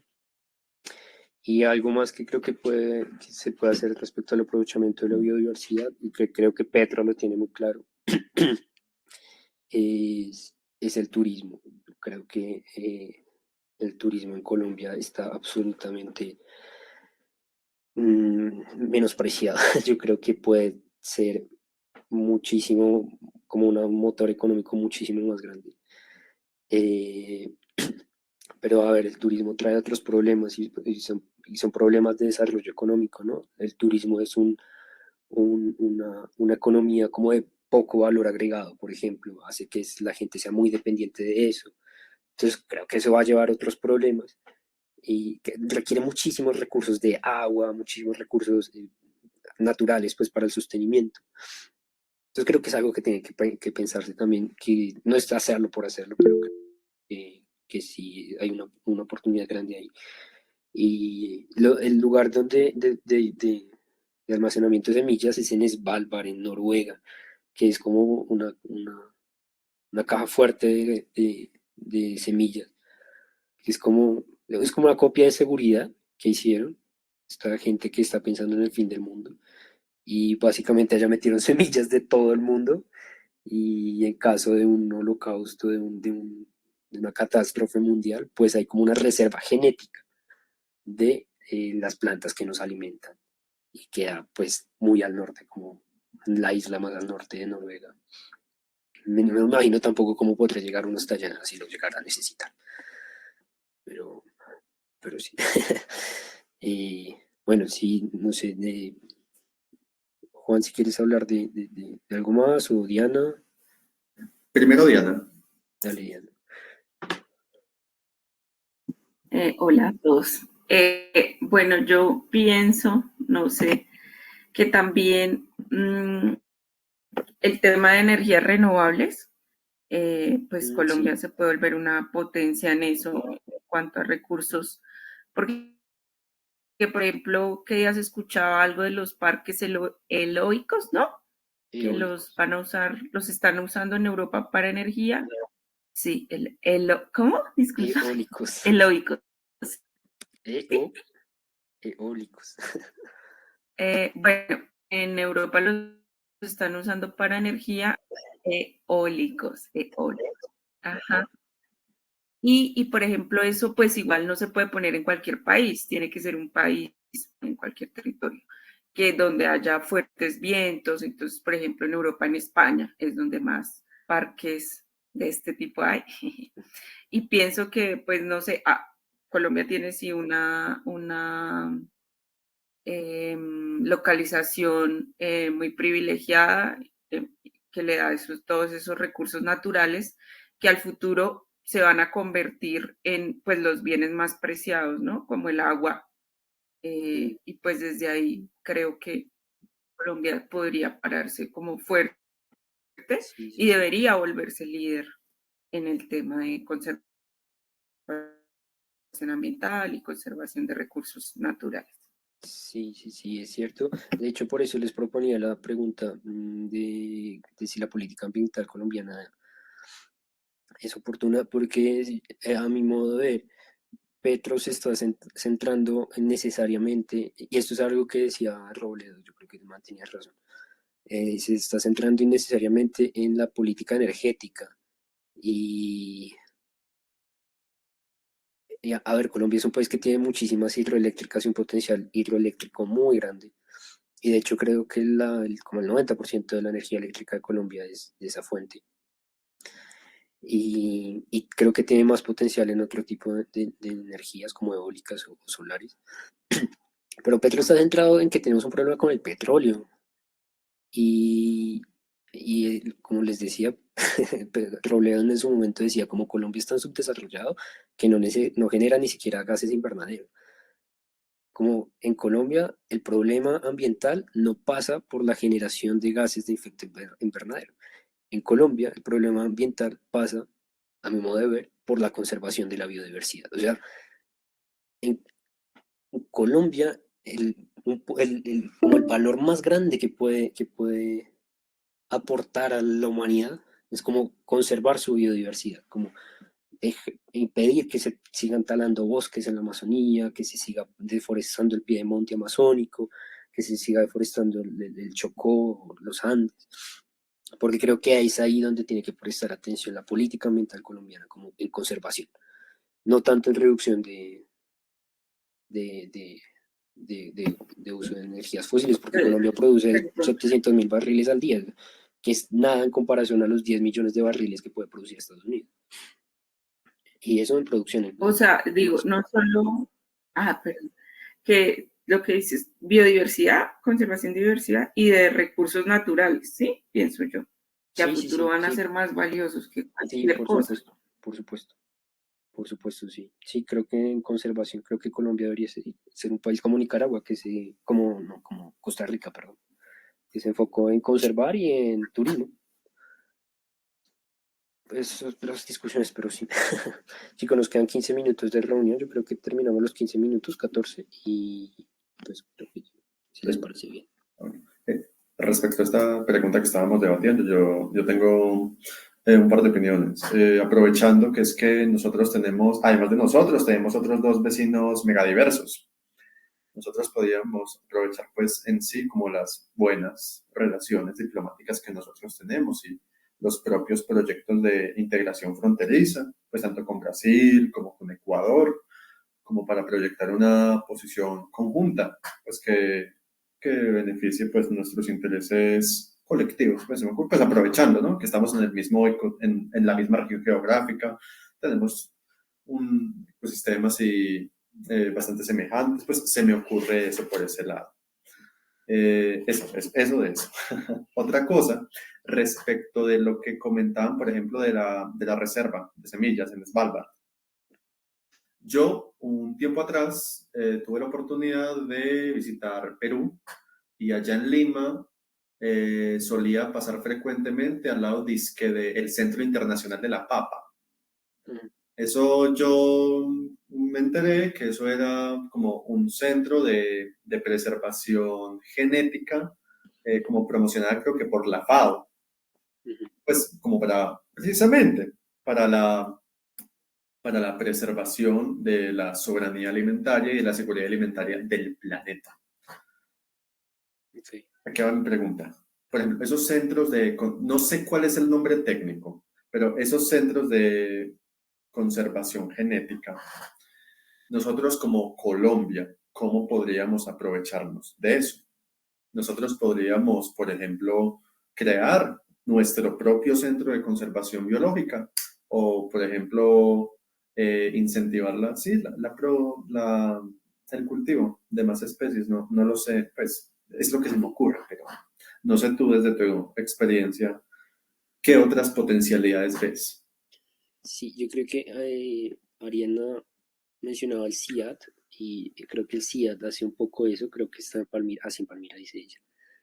Creo que hace un poco de investigación en recursos genéticos. Yo creo que a Colombia le falta muchísima investigación, muchísimo, pero es que pasa mucho también por el capital que el gobierno esté dispuesto a invertir en investigación, ¿no? O sea, de verdad, si se destinara digamos, un porcentaje del Producto Interno Bruto mucho mayor a investigación biológica de recursos naturales, creo que se podría sacar un potencial muy grande. Yo Sé que las universidades hacen eso, como también investigación genética. Yo soy de la Nacional y en la Nacho estaba el Instituto de Genética que también investigaba al respecto. Pero no hay un gran proyecto, al menos no que yo conozca, como a gran escala, ¿sabes? Como que sea referenciable como internacionalmente, o incluso nacionalmente. También, también creo que países como México, como Perú, por ejemplo, son países que tienen una tradición cultural muy arraigada, como una identidad muy fuerte respecto a sus comunidades, a las comunidades pues, mesoamericanas en México y las andinas en Perú, y creo que ellos valoran muchísimo ese tipo de recursos, y creo que también por eso le meten mucho trabajo. Es como Bolivia con la hoja de coca, ¿no? Hay una reivindicación grandísima por el uso de la hoja de coca allá, mientras que en otros países pues pasa más por el narcotráfico y por la penalización y demás. Entonces yo creo que pasa mucho por ahí, pero sí creo que Colombia también debería meter mucha plata en investigación al respecto, como para saber qué recursos genéticos tiene, porque si no lo hace Colombia como país, creo que lo van a hacer pues las multinacionales que logren llegar hasta acá, a aprovecharse de eso. Creo que sí se puede fortalecer desde el universitario también, supongo. Listo. Ahora, la última pregunta, porque tenía otra, pero ya se respondió en el camino de todo esto. Así. Listo. Esta sí esta yo creo que es la más compleja. Es parecida a la primera. Respecto a, bueno, digamos que vamos a implementar un proyecto de conservación ambiental en X zona del país. Pero pongamos, por ejemplo, la selva del Darién. Teniendo en cuenta la problemática de la migración dentro de la selva del Darién, nosotros, ¿qué deberíamos, pues, qué otro tipo de acciones deberíamos nosotros promover como Estado para preservar, por ejemplo, la biodiversidad o la conservación de los ecosistemas, teniendo en cuenta ese factor de la migración? Sí, está difícil. Qué pena. A ver, no sé si alguien tiene algo ahí como que aportar al respecto para que no sea como monólogo. Pues, Como personalmente pensaría que la conservación pasa por la sostenibilidad económica. Pues lo que te decía antes, como creo que a la gente no se le puede exigir que conserve si no se le garantiza como unos mínimos de subsistencia. Creo que hay formas de hacerlo viable económicamente, o sea, no solo con el turismo. Los bonos de carbono, por ejemplo, es algo que está muy de moda, que está generando muchos ingresos a algunas partes del país, que es que las grandes empresas o los países del norte pagan a países en desarrollo por conservar el bosque en pie. Y ese dinero ingresa directamente pues, a las arcas de las comunidades. Entonces, claro, bueno, el Darién pues, pasa que no, es muy complejo, ¿no? Que no solo hay migración, sino que hay tráfico de personas, hay grupos armados, hay una historia de paramilitarismo y de guerrillas muy difícil, muy densa, que de por sí la selva es muy densa. Entonces, lo que sí yo diría es que solo por el prohibicionismo no, como que no va a funcionar, como que eso no. Colombia es demasiado grande y el Estado no tiene tanta fuerza como para poder poner un policía en cada árbol cuidando el árbol.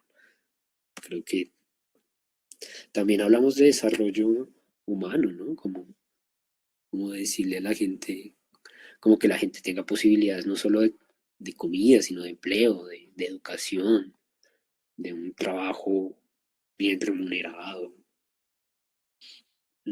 Sí, eso pensaría yo. Eso pensaría yo, pero el problema del tapón del Darién es un problema gigantesco. Gigantesco. Muy complejo. yo concuerdo en que la principal prioridad debería ser la seguridad humana de las personas. Pues por eso mismo, pues es un tema muy pesado igual. Sí, Y sí. es que si les garantizas como bienestar a las poblaciones, pues les puedes empezar a exigir, ¿no? Y no bienestar como entendido como capacidad de consumo, ¿no? No estamos hablando acá de que creemos sociedades tan consumistas como la gringa o la europea, sino gente que tenga lo mínimo como para vivir dignamente, que a veces en el país no pasa. Me interesa mucho eso que vos dijiste sobre hacer un énfasis en la sostenibilidad para combatir esta problemática. Sí, Porque la economía y la conservación deberían ir juntas.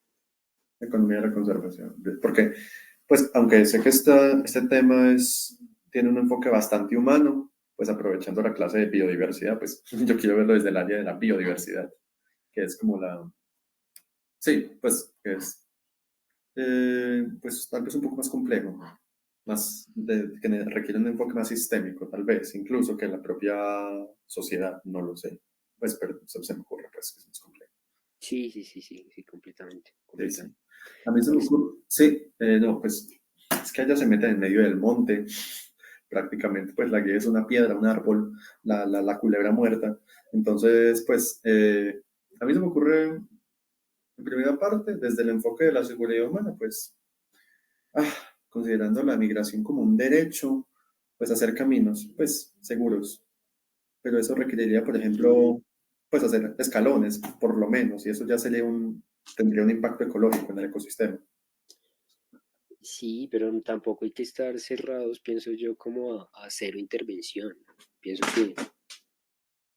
que a veces es mejor intervenir bien que gastar un montón de recursos inútilmente en intentar que la gente no pase por ahí, ¿no? Pero es que también es un problema internacional. O sea, imagínense la cara que haría Estados Unidos donde Colombia le dé por hacer un paso peatonal por el Darién para que lleguen a Panamá. Creo que no. Imagínense al Trump, 50% de aranceles al día siguiente. Sí, literal.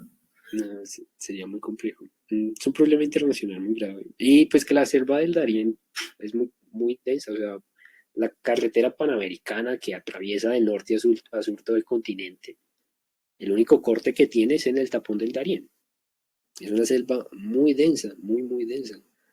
Como que no es muy fácil, no es muy factible llegar a construir sobre eso, ¿no? Pero es chévere lo que dices de seguridad humana, porque además tuvimos una clase de seguridad humana, ¿no? Sí. Y no, y otra de migraciones y derechos de De los migrantes. migraciones, sí. Pero ahí se mete todo el plan de desarrollo prácticamente. Sí. Y al final uno se da cuenta que todo.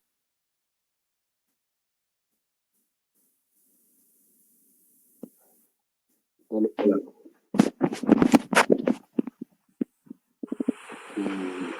que se me acabó el computador. Sí me decía que al final uno se da cuenta que todo tiene que ver con todo, ¿no? Entonces, pues bueno.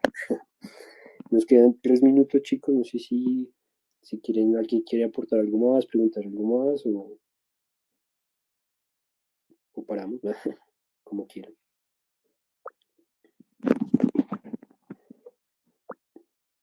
No, muchas gracias a ustedes por asistir. Tenía que no ver a nadie. Yo les quería decir que la clase de la producción de los textos argumentativos quedó para el martes 11 a las 7. ¿Listo? Listo. Y gracias a Jorge por la clase de hoy. Vale, no, muchas gracias, chicos. Gracias, Jorge. Gracias. No, con mucho gusto. Vale, Gracias. chao. Mucha suerte. Bye, todos. Chao.